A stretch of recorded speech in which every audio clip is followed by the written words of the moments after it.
नमस्कार विद्यार्थी मित्र हो. याच्या अगोदरच्या पिरियडमध्ये आपण मेटॅलिक आणि नॉन मेटॅलिक कॅरेक्टरिस्टिक फाइंड एखाद्या ग्रुपच्या किंवा पिरियडच्या या कॅरेक्टरिस्टिक फाइंड करण्यासाठी आपलं अगोदर कॅटाईन कशाला म्हणायचं, ॲनाईन कशाला म्हणायचं, इलेक्ट्रो पॉझिटिव्हिटी कशाला म्हणायचं, इलेक्ट्रो निगेटिव्हिटी कशाला म्हणायचं आणि why the any metals lose the electron from their outer most असेल और why the any non metal gain the electron from outside in its outer most असेल, मी हे एक्सप्लेन केलेलं आहे.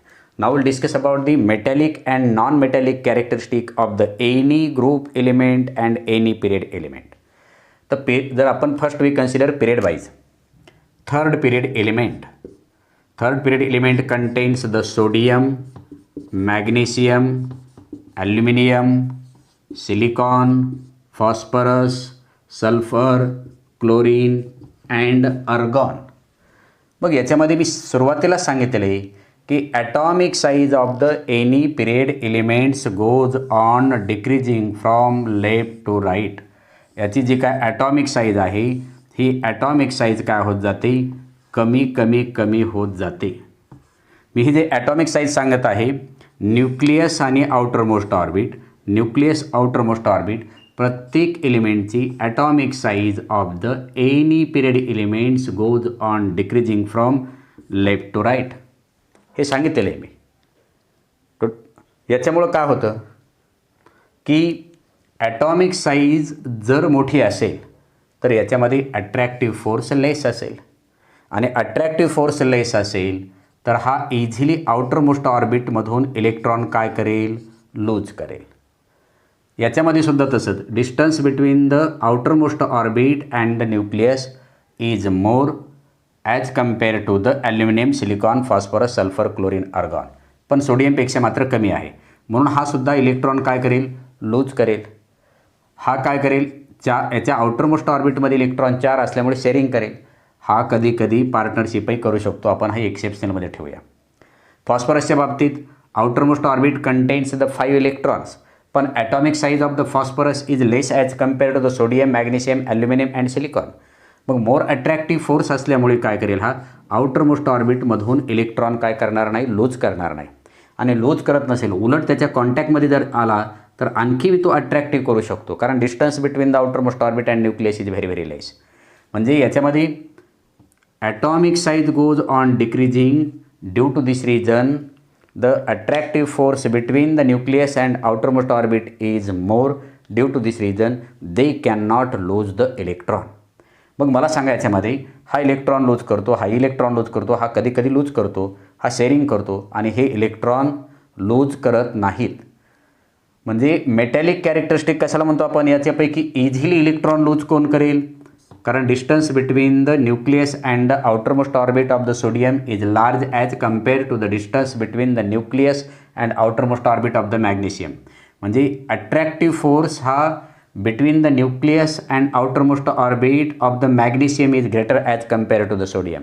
आणि म्हणून सोडियम हा त्याच्या आउटरमोस्ट ऑर्बिटमधून इलेक्ट्रॉन इझिली लूज करेल as compare to the magnesium. आणि जो इझिली इलेक्ट्रॉन लूज करेल दिस इज द मेटल. हा सुद्धा इझिली लूज करेल, हा सुद्धा लूज करेल, हा शेअरिंग करेल, हा लूज करणार नाही, उलट त्याच्या कॉन्टॅक्टमध्ये आल्यानंतर गेन करेल. हाही गेन करेल, हाही गेन करेल, कारण more attractive force between the nucleus and outermost orbit. आता राहिलं याच्यामध्ये की which is the more reactive metal between them. मग जो इलेक्ट्रॉन इझिली लूज करतो it is the more reactive.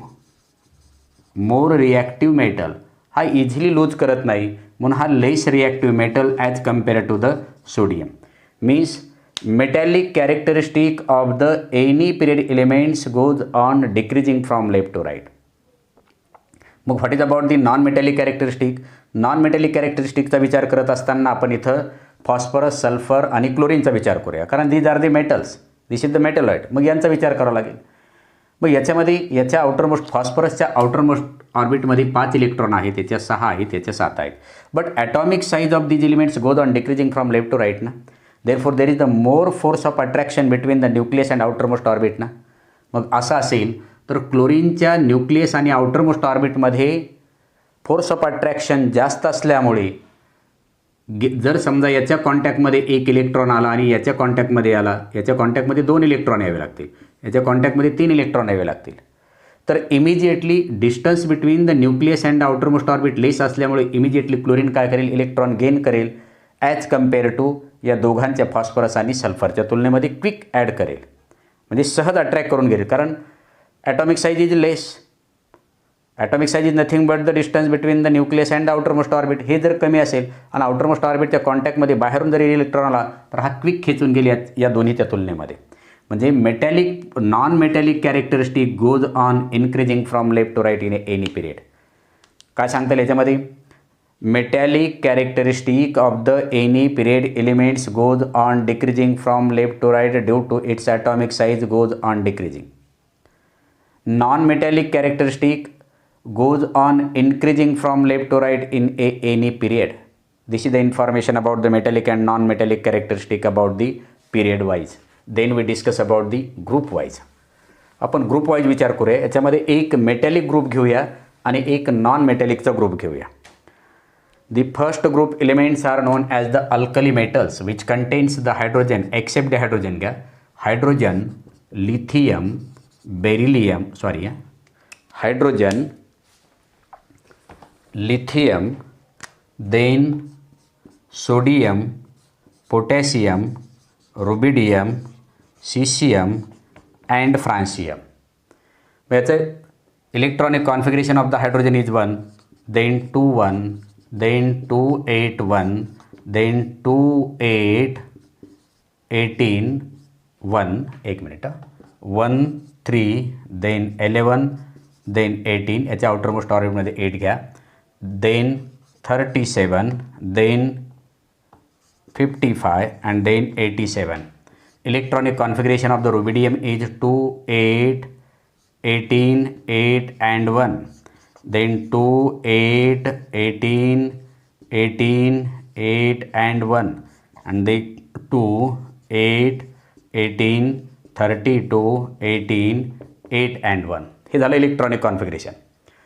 सांगायचं आपल्याला याच्यामध्ये first period elements are known as the alkali metals.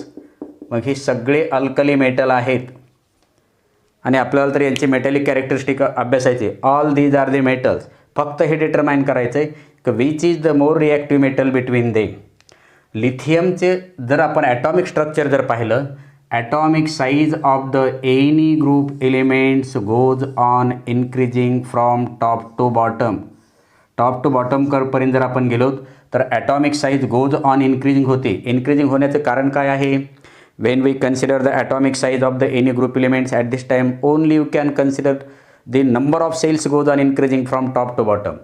Number of shell वाढत गेल्यामुळे atomic size of these group elements goes on increasing. मग मला सांगा, ॲटॉमिक साईज जर वाढत असेल तर attractive force between the nucleus and the outer most orbit, हे nucleus and outer most orbit, nucleus and outer most orbit, nucleus and outer most orbit जर आपण असं घेऊ लागलो तर मला सांगा, atomic size of the lithium is less as compare to the sodium ना. Atomic size of the sodium is less as compare to the potassium ना.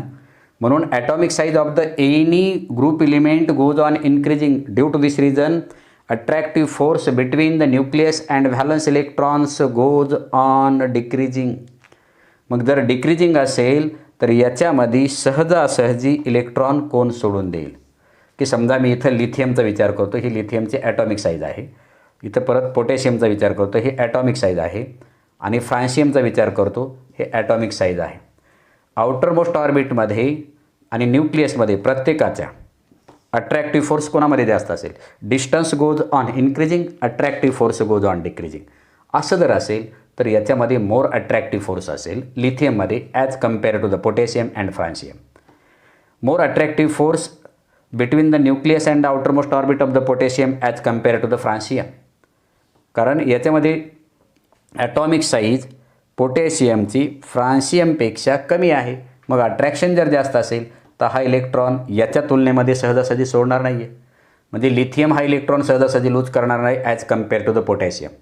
पोटॅशियम हा सहजासहजी इलेक्ट्रॉन लूज करणार नाही as compare to the francium. आणि जर electron सहजासहजी loose करत नसेल, लूज करेल पण कम्पॅरेटिव्हली हा फ्रान्शियम इझिली लूज इलेक्ट्रॉन करेल, कारण attractive force is less between the nucleus and the outer most orbit.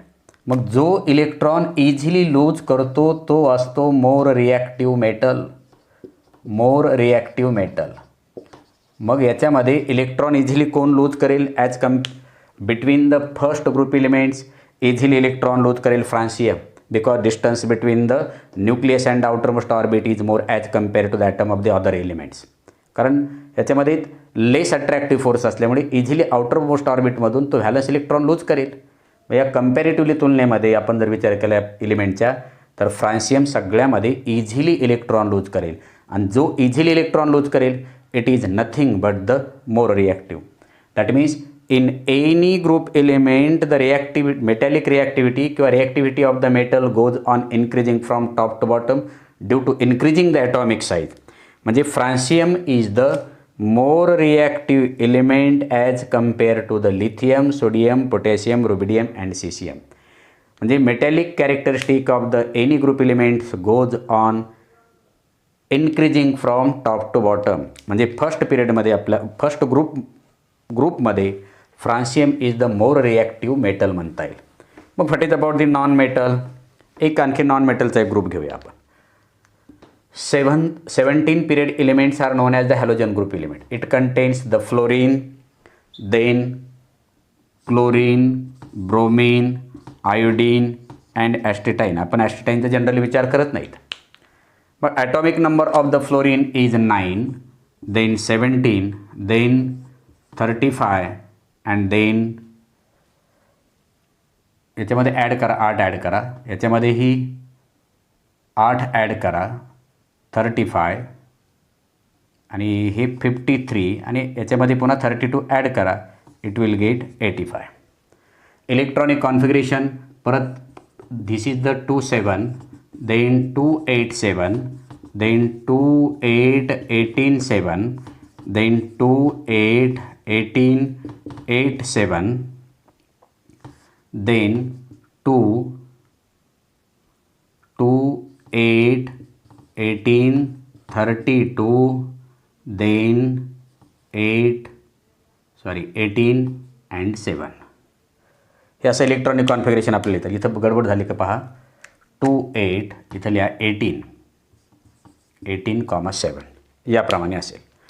मग when we take its electronic configuration number of cells goes on increasing, therefore atomic size of the halogen group elements goes on increasing. Atomic size of the fluorine is small, then chlorine is bigger, then bromine is bigger, then iodine is bigger and astatine is also be bigger. Atomic size वाढत जाईल.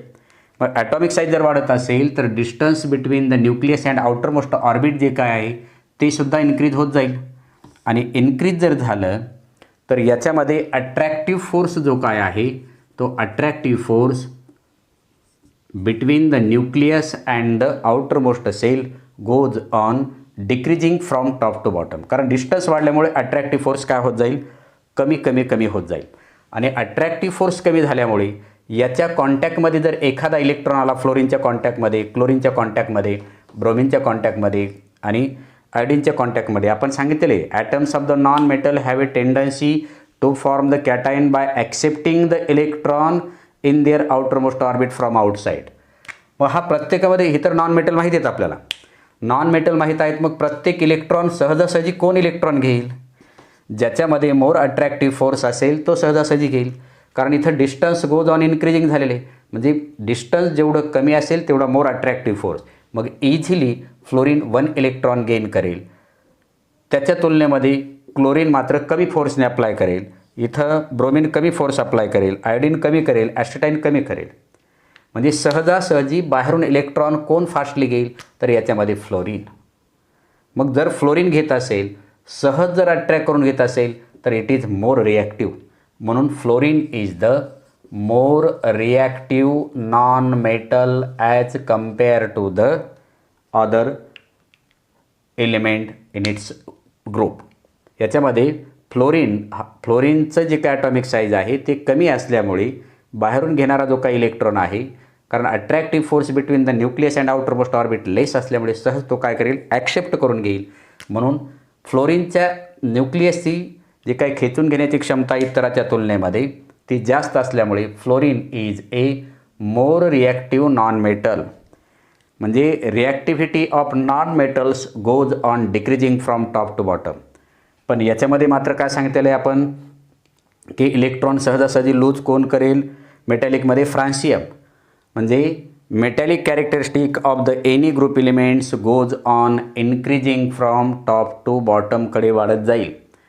तर non metallic characteristic goes on decreasing from top to bottom, and this is the information about the metallic and non metallic characteristic of the element in modern periodic table.